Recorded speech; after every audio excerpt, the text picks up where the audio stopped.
The last time I talked about the matter concerning Senator Akpoti Uduaghan, and Senate President Godswill Akpabio, I said there is no reason why this woman should not respect their rules, the Senate rules, that gives the Senate President to allocate seat to any senator. So why is she now going against Akpabio? And if small thing happen, they go say, hey, they are demoralizing her. They are because of her gender. They don't want her. I don't know, say there is fire somewhere that instigated the smoke that we are now seeing, because there is a hidden fire. See, me, I know, say, if women want to gain power, if they want to bring somebody down, they must always cook something around sexual harassment.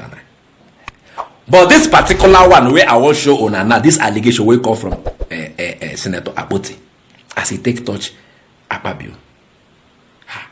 The woman, they mention timing, they mention date, they mention people where they available.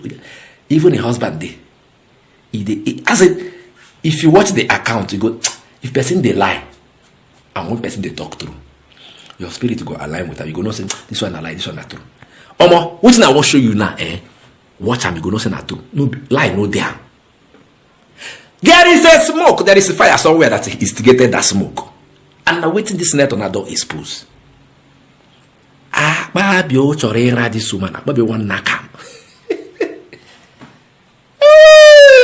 The woman, if you start to take explain them with the events that led to what, this led to this, you go understand why the events be say, Arise TV. No allow make Akpoti talk everything with the hand out. Because after she don't talk that, the sexual advancement, she wanted to talk about that incident that led to Akpabio telling her on the Senate, in the Senate chambers that this is not a nightclub. She wanted to say something about, they no agree she talk. They no agree she talk. That one pain me. They just that are you just nah Shehu, please, we need a continuation of this interview. Arise TV has failed us in this one. Call her. Let her come and give an account of everything. That nightclub would want to hear it. This woman has catalyzed everywhere. And if you watch what she said, organa true be this star. Oh, is open there. Both of them are senator. What you want use entice this woman? Okay, one day my line they marginalize them on the Senate floor if she does not yield to your demand. Because if it comes to money, she get money. Her husband get money. Former governor, as you will be former governor too. You be senator, she be. But these are very useless. You know, how they talk too much. But can you help me watch this video? Let us now meet in the comment section and conclude this matter. Akpabio chorera this woman, you want nakam. The woman no agree. Watch this video. Indeed, the Senate President has the right to allocate seats to every senator, and the senator should speak from that allocated seat. But here it is. I was not about to make a debate. Neither was I about to contribute to a motion. I was reading an SOS, which is a lifeline of any senator. For any senator to have invoked Order 10, that means his privileges were already, or her privileges were already infringed upon and denied. And that can be raised anywhere at any time. So once a senator shouts Order 10, believe me, even if I'm being dragged on the floor and I say Order 10, they are supposed to listen to me. Wherever I sit in that place, that's why he said any senator may rise at any time to speak upon a matter of privilege, suddenly arising, and I should be prepared to move same. So in this part, the Senate President, once I raised Order 10, he ought to have allowed me to speak. And then he could have maybe taken his own discretion to overrule it or move that complaint to the Ethics and Privileges Committee. But the Senate President failed to do that. Instead, he ordered that the Sergeant at Arms should move me out of the chambers and prepare for my suspension. Okay, next question. Now, you're talking about my outburst. Yes, I did mention. I did mention that my rights in the Senate there, I have been dehumanized, I have been maligned and all what. And that outburst, I believe that the seat change was just the straw that broke the camel's back. A lot has been going on. And you asked, I'm just going again, trying to mix up the question Yes, that's fine. Mixed with the so I asked you, you made a statement that you've been maligned, you are not afraid of the Senate President, and that I asked if this was exclusive to you alone or if this is a particular trend. Yeah, that's what I'm about to explain that. Yes. Yes, so many people do not know what I'm about to say, but I'm going to speak my own truth. And the Senate President is allowed to counter that. It all started on the 8th of December, 2023, which was a day before his birthday and my birthday. We are birthday mates. We were all in Akwa Ibom because he had a big fanfare in the stadium. Myself, my husband, and a few of his close friends, we went to Akwa Ibom. And at first, we were at Ikot Ekpene. We were in his house in Ikot Ekpene. Then we all moved to his house in Uyo, which was about 8 p.m. And he held my hand and said he wanted to show me around his house. My husband was walking behind us, just 3 of us. We were walking around from room to room. He showed me the beautiful interior. This was done by this, by that, this designer here, he bought this from. I was like, oh, it's beautiful. And then I noticed that he hastened his pace while still holding my hand. And my husband was behind, still on his phone, but he was catching up whenever he could. And then he got to this particular sitting room, and he said, do you like my house? I said, of course, sir. Every room, beautiful, nice interior, quality taste. He said, now that you're a senator, I'm going to create a time for us to come spend quality moments here. You will enjoy it. At that point, I just pulled away, and I was like, I don't really understand what exactly that meant. But then my husband now, when I turned around, I saw my husband was already near me, and when my husband looked at me and looked at him, I was beginning to wonder, did he hear part of that inciting statements or not?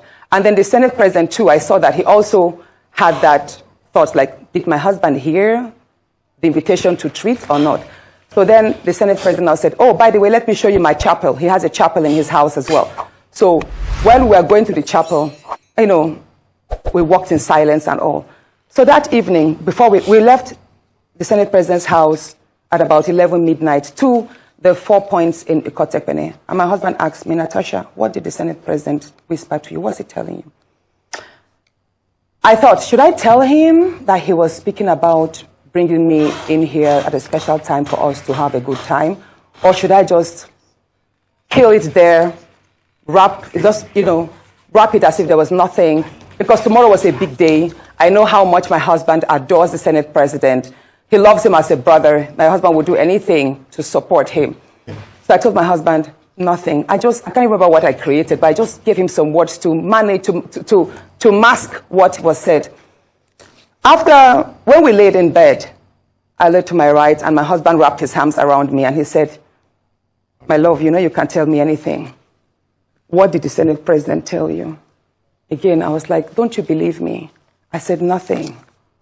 Nothing. Moreover, it's my birthday in a few minutes. Let's just be happy. Then my husband told me he doesn't want to see me travel out of the country alone, and I should not go to the Senate President's house because he has a guest house where many senators do go there, you know, after office to like get approvals and all that. So I told him, okay, no problems. That was it. I thought that was going to be the end. But then,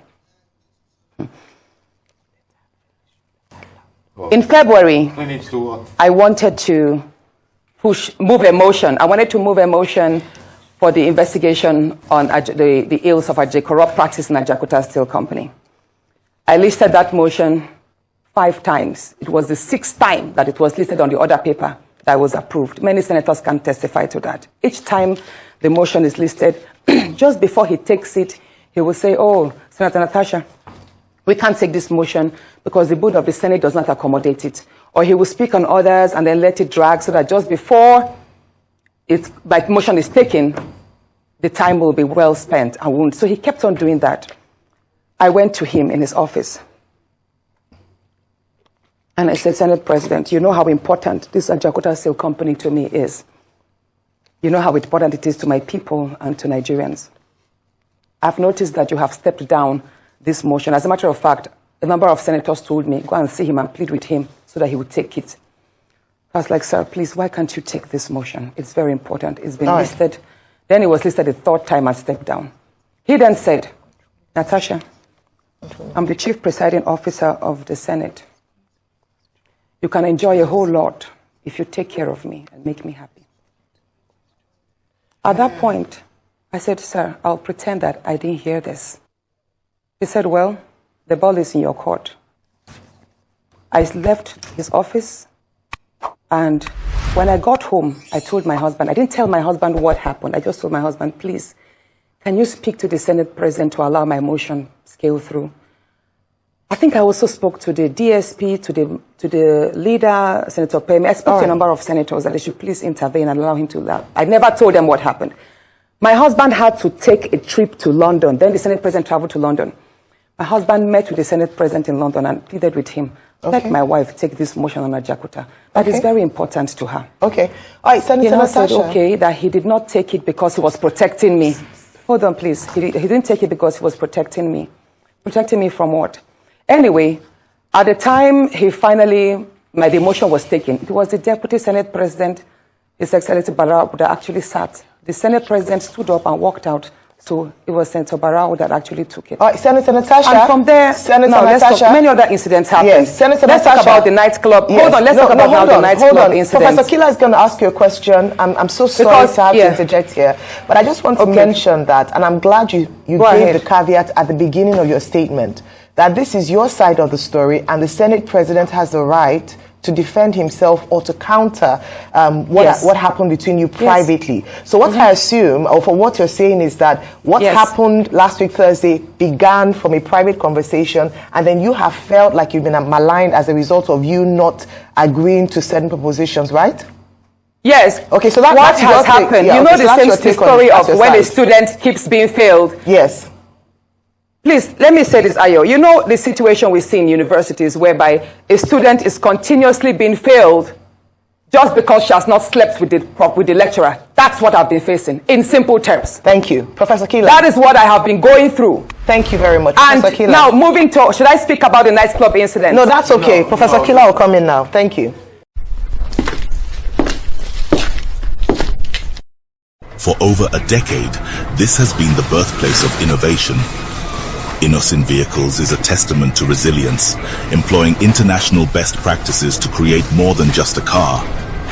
Every vehicle here tells a story of durability, fuel economy and safety. Crafted with the African spirit, the Nigerian heart. These vehicles surrounding me embody the unique concept of regionalization, each one designed to cater to the tastes and preferences of our people. From the streets in Nigeria to the terrains of the Sahara, these vehicles are designed for our roads, for our people. This is more than a vehicle. It's a symbol of our progress, our resilience, our collective success story. Your feedback drives us to continuously innovate and improve. Innoson Vehicle, the pride of African roads.